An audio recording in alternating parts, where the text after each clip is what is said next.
அன்புமிக்கவர்களே, தூய்மையாகு. தூய்மை ஒரு மனிதனை மேன்மைப்படுத்துகிறது, தூய்மை நம்மை வளர்த்தெடுக்கிறது என்று நற்செய்தியிலே தூய்மையின் மேன்மையை பற்றி இன்று நமக்கு கொடுக்கப்படுகிறது. அன்புமிக்கவர்களே, உப்பில்லா பண்டம் குப்பையிலே என்று சொல்லுவது போல உப்பு சுவையூட்டுகிறது, உப்பு பாதுகாக்கிறது.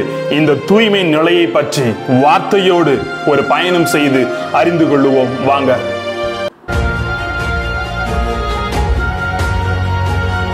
Praise the Lord. இயேசுவுக்கே புகழ், இயேசுவுக்கே நன்றி. எனக்கு அருமை மிக்கவர்களே, இறைவனின் வல்லமையான இறை கரமும் ஆசீரும் உங்களோடும் உங்கள் குடும்பத்தோடும் தங்க உங்களை நான் வாழ்த்துகிறேன். அன்புமிக்கவர்களே, பலி பொருள் உப்பால் தூய்மையாக்கப்படுவது போல் ஒவ்வொருவரும் நெருப்பால் தூய்மையாக்கப்படுவார்கள் என்று இயேசு இன்றைய நற்செய்தியிலே சொல்லுகிறார்.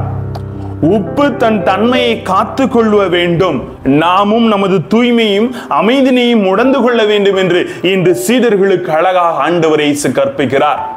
இன்னைக்கு தூய்மை தான் உள்ள தூய்மை, உடல் தூய்மை, ஆன்மை தூய்மை என்று இந்த 3 வகையான தூய்மைகளை ஒரு மனிதன் கொண்டு இருக்கின்ற பொழுது அவன் கடவுளின் பிள்ளையாக மாறுகிறான். அன்புமிக்கவர்களே, சீடர்களுக்கு 3 வழிகளை சொல்லித் தருகிறார்.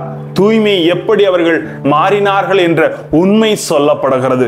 1, இரக்க செயல் செய்வதன் வழியாக தூய்மையாகிறோம்.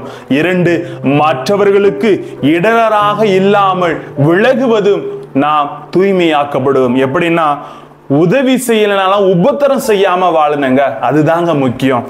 3வது, தீய செயல்களை அறவே வெறுத்து தூய்மையை நாட வேண்டும். இந்த 3 நிலைகளில் நன்மை செய்தும் இரக்கம் காட்டியும் பிறருக்கு இடராக இல்லாமல் தீமை விட்டு விலகி நாம் செயலாற்ற வேண்டும் என்று சொல்லப்படுகிறது.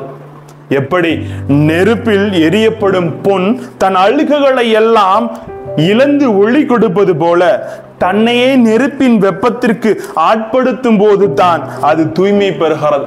என்று நமது வாழ்க்கையையும் நாம் முழுமையாக வாழ்க்கையில் நம்மை ஆட்படுத்த வேண்டும். நமக்கு ஏற்படுகின்ற சோதனைகள், வேதனைகள், துன்பங்கள் இதெல்லாம் நம்மை புடமிடுகிற ஒன்றாக பார்க்கப்படுகிறது. இதில் நாம் புடமிடப்படுகின்ற பொழுது நாம் தூய்மையை நோக்கி செயலாற்றுகிறோம். அன்புமிக்கவர்களே, எனவே இன்னைக்கு நாம் ஒரு கேள்வி நமது உள்ளத்தில் எழுப்புவோம். நாம் தூய்மை அடைய என்ன செய்யணும்? 2வது, நாம் எதை நெருப்பிலிட்டு நம்மை தூய்மையாக்க வேண்டும் என்பதை நாம் சற்று சிந்தனை செய்வோம். இன்றைய முதல் வாசகம் அழகாக சொல்கிறது,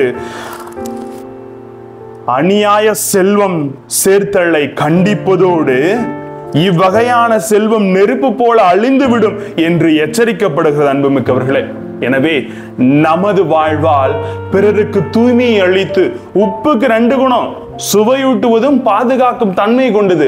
அதுபோல பிறர் வாழ்வுக்கு சுவையூட்டுபவர்களாகவும் பிறரை நமது வாழ்க்கையின் மூலம் பாதுகாக்கின்றவர்களாகவும் நாம் மாற வேண்டும் என்று அழைக்கப்படுகிறார். மத்தேயு 5:8 சொல்லுவது போல, தூய்மையான உள்ளத்தோர் பேறு பெற்றோர், எனில் அவர்கள் கடவுளை காண்பார்கள் என்று. கடவுளை முகமுகமாக தரிசிக்க தூய்மையின் உள்ளத்தை நம்மில் கொண்டு வருவோம். அன்புமிக்கவர்களே, அழுக்குகளை அகற்றி அர்த்தமுள்ள வாழ்வு வாழ்வோம் குடும்பத்திலே.